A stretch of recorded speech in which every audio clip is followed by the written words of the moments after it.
So when I show you this photo, it might not look particularly out of the ordinary. You zoom in and you see two people on the left, then a man on the right. But then you see that he's covering his face. Almost looks like he's in tears. Very emotional. And then you'll see on the windowsill there is a menorah, which is what is lit every Hanukkah for Jewish people around the world. And now I'm going to give you some context to this photo, which is utterly remarkable. This is a picture you might recognize. This is a picture of a menorah lit in Nazi Germany in the early 30s as the Nazis came to power. It was an act of resistance, bravery, by putting up that Hanukkah menorah during Hanukkah at a time when anti-Semitism was on the rise, the likes of which the world had never really seen before, where you had, on a governmental, industrial scale, the attempt to genocide a whole people. 2/3 of Europe's Jews wiped out. But here's the context. This is a famous picture of the Hanukkah menorah being lit from a window with Nazi banners visible through the window. The photo was taken by Akiva and Rachel Posner in 1931. Tonight, their grandson, Yehuda, lit it from the very same menorah inside the home of the president of Germany. And this was taken 2 years ago at this time, at Hanukkah. It's such a moving picture because what it tells you is many things. First of all, of course, he's going to be crying for all the martyrs, all those killed, the 6 million, killed simply for the crime of being Jewish. But have a look at this picture again, because what do you see? What you see is at a surface level, seemingly feeble menorah, and outside you see buildings draped with a Nazi flag, what seems like an onslaught of an anti-Semitic regime coming to power, unstoppable. And what is this menorah ultimately representing? A people who are about to be destroyed. Everything's against them. No one else around the world wants to take them in. Look up the Evian conference, how nations were consulted. Who else will take in the Jews? We don't want them. And nations didn't do it. So it looks like things are in a very bad way for the Jewish people, and it looks like the Nazis are going straight towards European domination and maybe even further. But then, fast forward just 75 years or so, and we see this. The Nazi regime gone, and the president of Germany honouring that menorah, honouring the Jewish people, the grandson of those people that lit that menorah in defiance. They're commemorating, honouring Hanukkah, which again is another example of the Jewish people surviving and defeating their enemies despite all the odds, because the story of Hanukkah in many ways is similar. The Greeks tried to overthrow Jewish society in ancient Israel, and the tiny Maccabees army fought off the Greek Empire and their army. I suppose that's another reason why he'll be so emotional, because it's also the miracle of Jewish survival and Jewish history that points towards a higher destiny, higher providence, that the laws of history and science could not otherwise explain. And that is also remarkable, moving, to be witness to that, for himself to be part of that story. You know, I felt something similar when I went to Poland to see the Jewish life that existed prior to the Holocaust and all the death and destruction that existed from 1939 onwards. And one of the things I was struck by was, yes, all the death and destruction, but I remember walking through this one tunnel, which was a commemorative tunnel. It was next to one of the train tracks where the Nazis sent hundreds of thousands of Jewish men, women, and children to their deaths.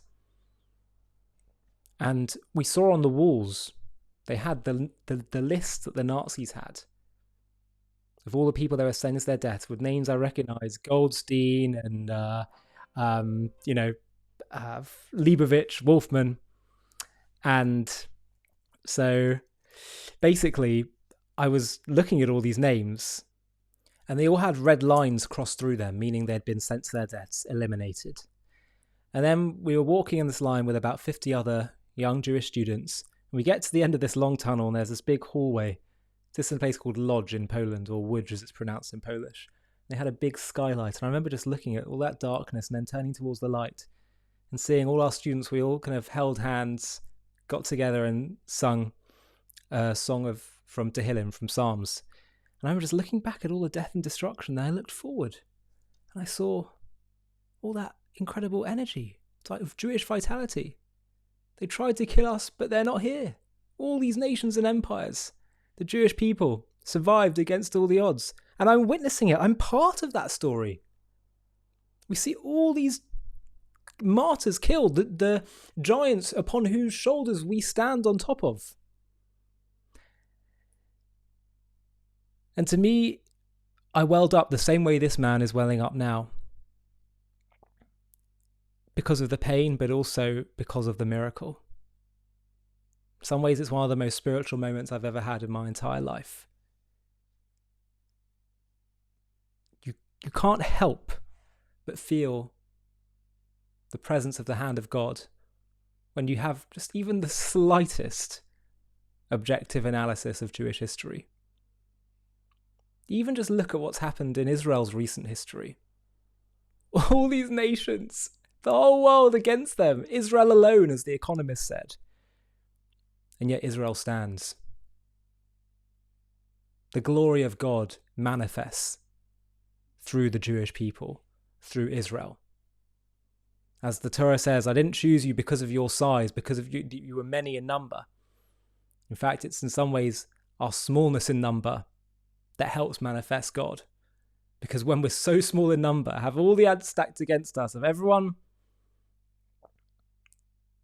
surrounding us, trying to catch us out, get rid of us. Despite all that, we live, and not just live, but thrive to the point where people deny that Jewish people can even be victims. They have Holocaust denial because they think, well, it just can't be the Jewish people are so successful. They can't be victims, but no. It's that the hand of God is on the Jewish people. And the wisdom of how God taught us to approach life. By focusing not on one's victimhood, but on what one can do.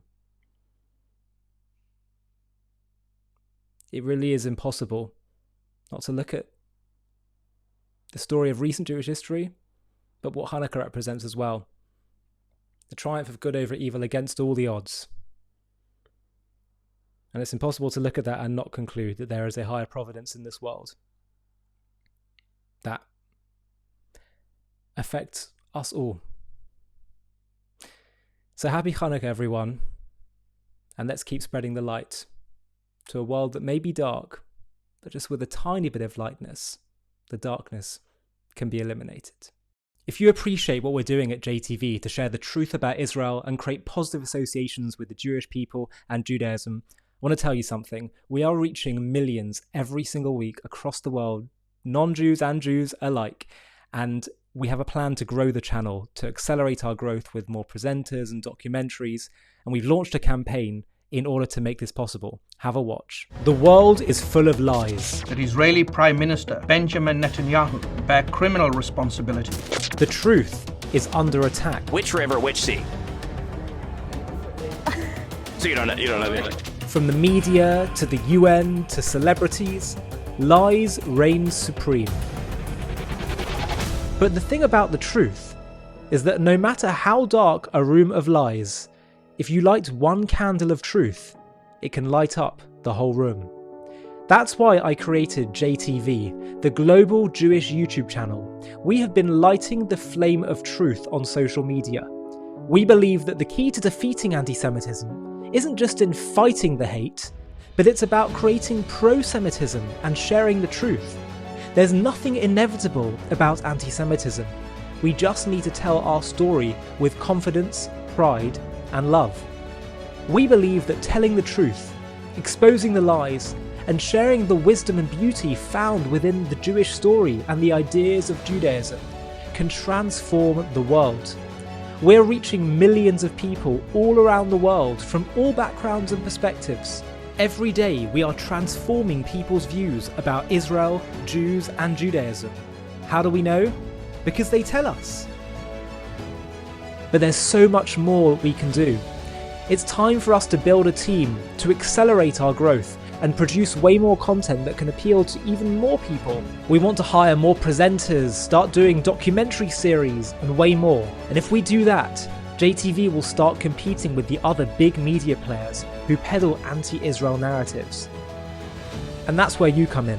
I'm asking you to please partner with us on our journey to spread the truth to the entire world by donating whatever you can to this fundraiser. Together, we will harness the power of social media to shine the light of truth to the whole world. Thank you so much for your support.